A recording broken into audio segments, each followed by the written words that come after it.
নমস্কার। সকল গল্পপ্রেমী ও সাহিত্যপ্রেমী শ্রোতা বন্ধুদের আমার অনেক স্বাগত। আমার আজকের নিবেদন বিভূতিভূষণ বন্দ্যোপাধ্যায় রচিত একটি ছোট গল্প, ঝড়ের রাতে। যাচ্ছিলাম রাজস্থান বই আনতে ভূপেনদের বাড়ি, পড়ি নিচের ক্লাসে। বয়স 12 বছর। বই পড়ার বড্ড ঝোঁক। পাড়াগাঁ জায়গা, বই তেমন মেলে না। আমাদের ক্লাসের একটা ছেলে, নাম তার ভূপেন্দ্রনাথ চক্রবর্তী, বাড়ির নদীর ওপারে শুকপুকুর ঘাট বাঁওড়। একদিন বললে তার বাড়ি 2-3খানা বই আছে। নাম কি ভেবে বললে, একখানার নাম রাজস্থান। মোটা বই না সরু? মোটা, খুব মোটা। আর যাবি কোথায়? রাজস্থান বইয়ের নাম আমার শোনা আছে। বই দিবি তো? হ্যাঁ দেবি, যদি তার বাড়ি আমি যাই। কিন্তু তাহলে সেদিন বাড়ি ফিরব কি করে? কেন, সেদিন আমাদের বাড়িতে থাকবে। এই শর্তে রাজি হয়ে বই আনতে যাচ্ছে ভূপেনদের বাড়ি নদীর ওপারে। আমাদের স্কুল থেকে 5 মাইল পথ। সময়টা বোধহয় পুজোর পর। দিন ছোট, নদী পার হতে না হতে বেলা গেল। সঙ্গে সঙ্গে নামলো বৃষ্টি। মেঘ অনেকক্ষণ থেকে জমেছিল আকাশে। দৌড়ে গিয়ে একটা আম গাছের তলায় দাঁড়ালাম। ছাতি আনিনি সঙ্গে। এটা বর্ষাকাল নয়, ওবেলা চমৎকার রোদ ছিল। সন্ধ্যার সময় বৃষ্টি নামবার কোনো সম্ভাবনা দেখা যায়নি। আমতলায় খানিকটা দাঁড়িয়ে বুঝলাম আম গাছের শাখাপত্র বৃষ্টির জল থেকে বাঁচাতে পারবে না। বাড়ি ঘর আছে কিনা দেখবার আগ্রহে এদিক ওদিক চেয়ে দেখি কিছু দূরে আমবাগানের ফাঁকে একটা পুরনো কোঠা বাড়ি যেন বৃষ্টির মধ্যে আবছায়া দেখা যাচ্ছে। এক দৌড় দিলাম বাড়িটা লক্ষ্য করে, এবং সর্বাঙ্গ ভিজে জুবড়ি হয়ে হুড়মুড় করে বারান্দার দৌড় ঠেলে বাড়ির মধ্যে ঢুকে পড়ল। বাড়ি কাদের, কে আছে না আছে সেখানে, এদিকে আমার কোনো লক্ষ্যই নেই। কে যেন একজন বারান্দার ওকোণ থেকে রুক্ষ স্বরে বলে উঠল, কে হে? চমকে চেয়ে দেখি একজন বুড়ো মানুষ একটা মাদুরের উপর ঝুঁকে বসে কি করছিল। মুখ ঈষৎ তুলে আমার দিকে চেয়ে প্রশ্নটা করছে। অপ্রতিভের সুরে বললাম, আমি একজন স্কুলের ছেলে, শুকপুকুর যাব। শুকপুকুর যাবে তো এখানে কি? আগে বৃষ্টিটা এলো কিনা, ওই আমতলায় দাঁড়িয়ে ভিজছিলাম। কোন আমতলায়? ও রাস্তার ধারে। ভালো আম, বড্ড ভালো আম ওর। এই কথাটা যেন আমি ছেলে মানুষ হলেও কানে কেমন একটু অসংলগ্ন ঠেকল। তবু প্রবীণ ব্যক্তির কথার প্রতি শ্রদ্ধা ও সম্মান দেখানোর জন্য বললাম, ও। বৃদ্ধ রাগতভাবে বলে উঠলেন, ও কি ও? ও মানে কি ও? আমি অবাক, চুপ করে রইলাম। অন্যায় কথা বলে ফেলেছি নাকি? ও বলা উচিত হয়নি? তোমার নাম কি হে? আজ্ঞে দুলালচন্দ্র বন্দ্যোপাধ্যায়। এহ, দুলাল? আদরের দুলাল? কোন ক্লাসে পড়ো? 6 ক্লাস। 6 ক্লাসে? আজ্ঞে হ্যাঁ, 6 ক্লাসে। কি আশ্চর্যের কাণ্ড! এই কথার পর বৃদ্ধের রাগী মেজাজ হঠাৎ শান্ত হয়ে গেল। নয়তো আমি সত্যিই ভাবছিলাম বৃষ্টি একটুখানি থামলেই এখান থেকে চলে যাব, যা থাকে কপালে। এমন রাগী লোকের ঘরে থাকবার কোনো দরকার নেই।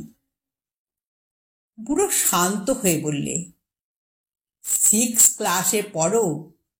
আচ্ছা, এসো বসো এখানে। 6 ক্লাসে অধ্যয়নের অধিকার গর্বে আমি গিয়ে মাদুরটার এক পাশে বসলাম। নাম কি? আবার বিনীতভাবে নামটি বলি।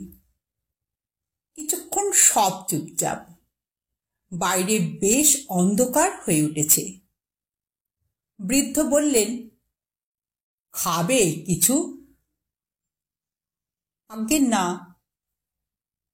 না কেন? খাও না।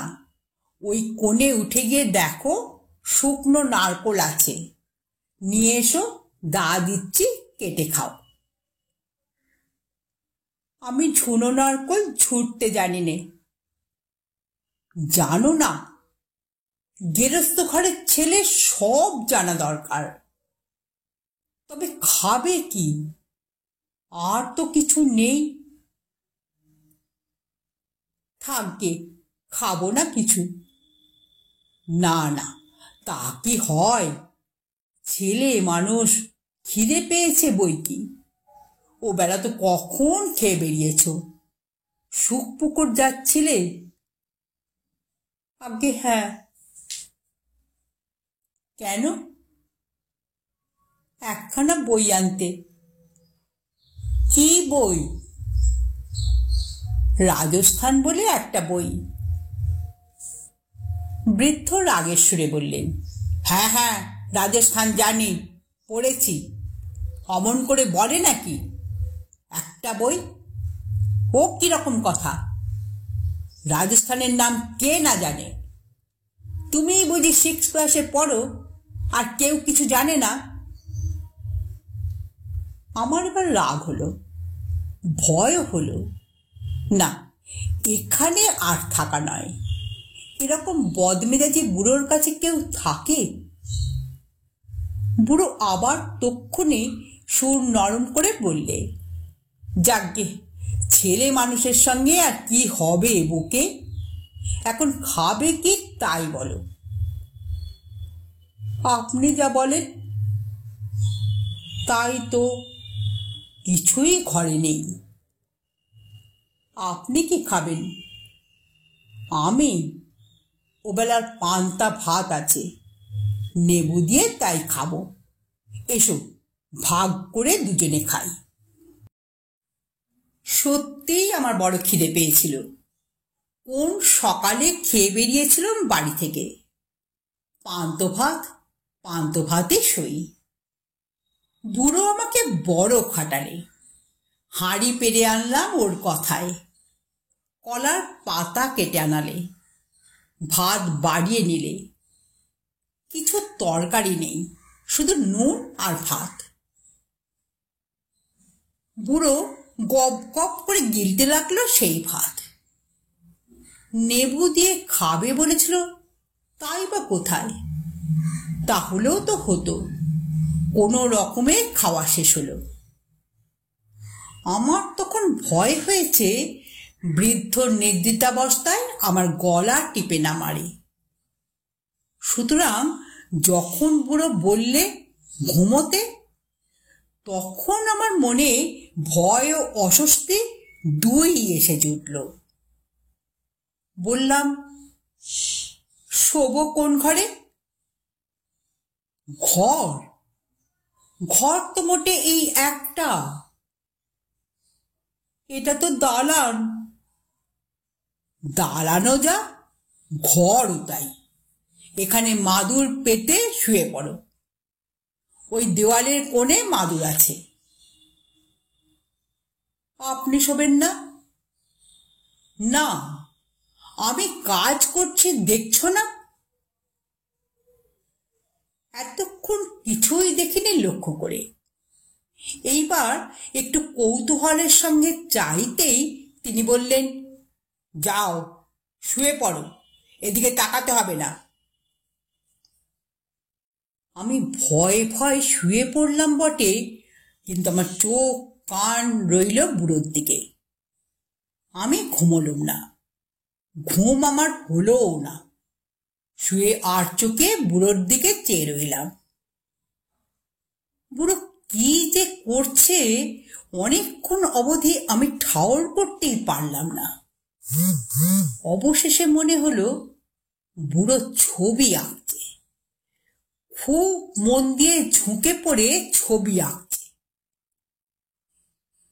ভালো করে দেখবার সাহস আমার হয়নি। ছবি আঁকছে নিশ্চয়, সেটা বুঝতে পারলাম। আমারও ঘুম হলো না। বুড়ো প্রায় রাত 3টে পর্যন্ত ছবি আঁকলে। ভোরের কিছু আগে ঘুমিয়ে পড়ল, আমিও ঘুমিয়ে পড়ল। জেগে উঠে দেখি রোদ উঠেছে, বুড়ো তখনও ওঠেনি। আস্তে আস্তে উঠে বুড়োর মাদুরের কাছে এসে দেখি মাদুরের ওপর মাটির খুঁড়ি অনেকগুলো সারি সারি সাজানো, তাতে নানা রং। সরু মোটা কতগুলো তুলি একটা পিঁড়িতে কাঁধভাবে সাজানো, কতগুলো তুলি মাদুরের ওপর ছড়িয়ে পড়ে আছে। আর সামনে একখানা তক্তার ওপর পেরেক দিয়ে আটা কাগজ কিংবা চটের ওপর একখানা যা ছবি। ছবিখানা কোনো একটি মেয়ে ছেলের। কার এমন সুন্দর মুখ, এমন বড় বড় টানা চোখ, কি জানি। আধখানা মাত্র আঁকা হয়েছে, তাও সব যেন হয়নি, কিছু কিছু বাকি আছে। কিন্তু এমন সুন্দর ছবি আঁকতে পারে এ বুড়ো। এমন ছবি যে মানুষে আঁকতে পারে সে বিশ্বাস আমার ছিল না। ক্লাসে ইন্দু মাস্টারের দেওয়া আতা পাখি চেয়ারের ড্রয়িং আঁকি, তাও মনের মতো হয় না আমার নিজেরই। ভাবি আতা আঁকবো, হয়ে যায় যে জিনিস, তাকে বেলও বলা চলে, আমও বলা চলে, হয়তো কুমড়ো বলাও যেতে পারে। সুতরাং তলায় আতা বলে লিখে দিতে হয়। কিন্তু এই খিটখিটে মেজাজের বুড়ো এ এমন ছবি আঁকতে পারে? অবাক হয়ে গেলাম। বুড়োকে ডেকে বলবো সে কথা? দরকার নেই, ঘুমোচ্ছে ঘুমোক। আমার বিদায় নেবার সময় হয়েছে। কিন্তু ঘুমন্ত বুড়োকে জাগাতেও সাহস হলো না। না জাগিয়ে বা যাই কি করে। আবার ভয় হলো বুড়োর ছবি দেখে ফেলেছি, এ কথা ও না জানে। যে বদরাগী আর খিটখিটে, কি জানি হয়তো মেরেই বসবে। বাইরে আম গাছটার তলায় গিয়ে বসলুম।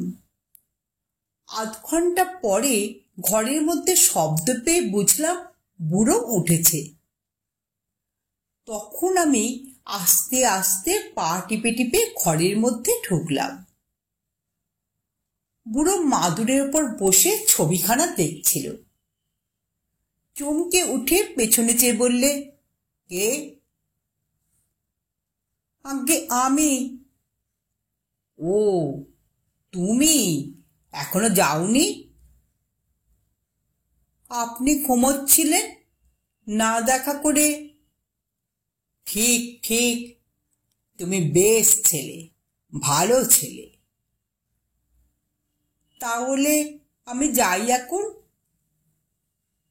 আমার ছবি দেখেছ? আগে আগে। আচ্ছা এসো, দেখবে। আমি দেখলাম অনেকক্ষণ ধরে। বুড়ো বললে, কিরকম হয়েছে? খুব ভালো। ভালো লেগেছে? আগে তার বলতে, কখনো এমন দেখিনি। আচ্ছা, তুমি এখন যেতে পারো। দাঁড়াও, কি খাবে সকালবেলা?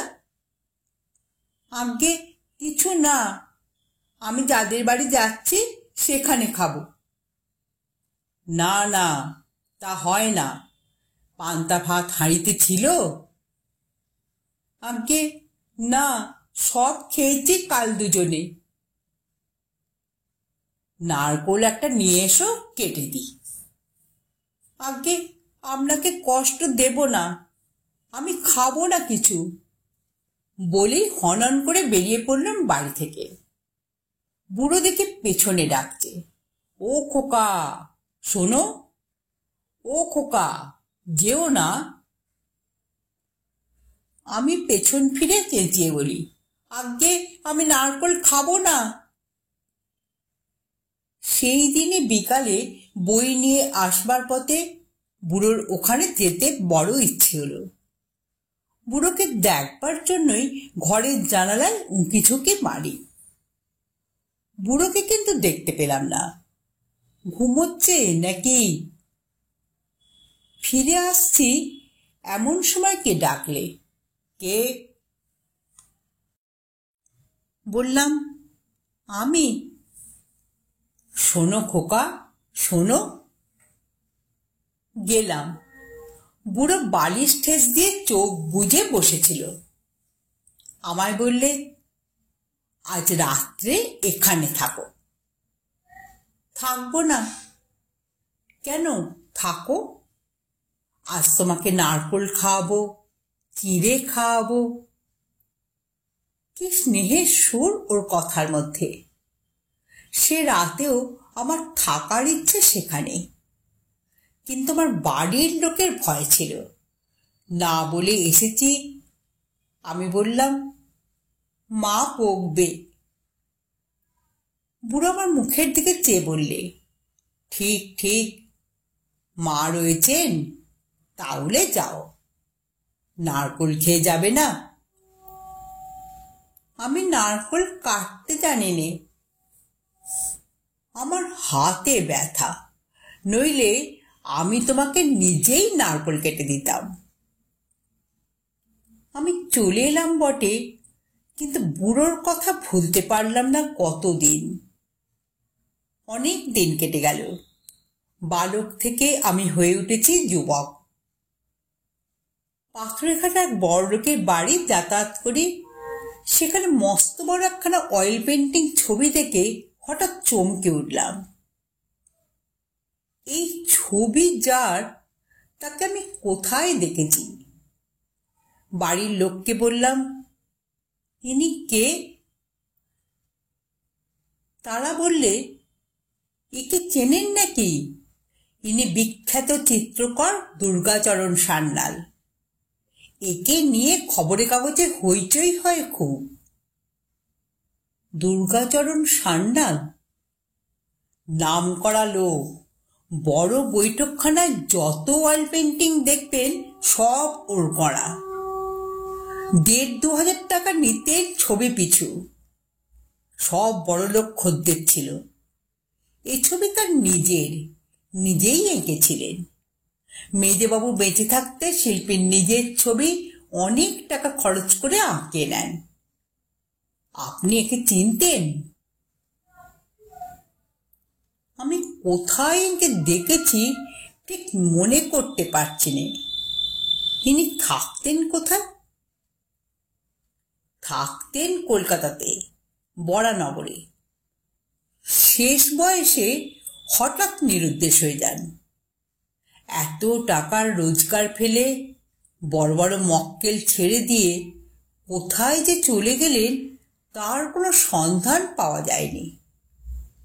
সে আজ ২০-২৫ বছর আগের কথা।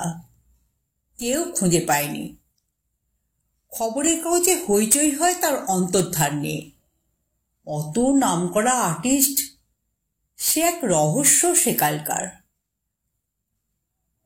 আমার হঠাৎ মনে পড়ল চিত্রশিল্পী দুর্গাচরণ সান্যালের রহস্য আমি জানি।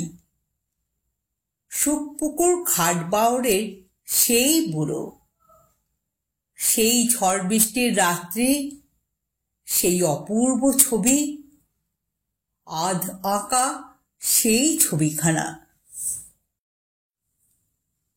আপনারা এতক্ষণ শুনছিলেন বিভূতিভূষণ বন্দ্যোপাধ্যায়ের ঝড়ের রাতে গল্পটি এখানেই সমাপ্ত হলো। যদি শ্রোতা বন্ধুদের আমার গল্প পাঠ ভালো লেগে থাকে তাহলে অবশ্যই একটা লাইক দেবেন এবং পাশের মানুষের সঙ্গে গল্পটি শেয়ার করবেন। আর যারা প্রথমবার আমার চ্যানেলে গল্পটি শুনছেন কাইন্ডলি একটু সাবস্ক্রাইব করে দেবেন এবং পাশের বেল আইকনটিকে প্রেস করে অল করে দেবেন। তাহলে যখন আমি নিত্য নতুন গল্প আপলোড করব সবার আগে আপনার কাছেই পৌঁছে যাবে। আপনারা সকলে খুব ভালো থাকবেন। নমস্কার।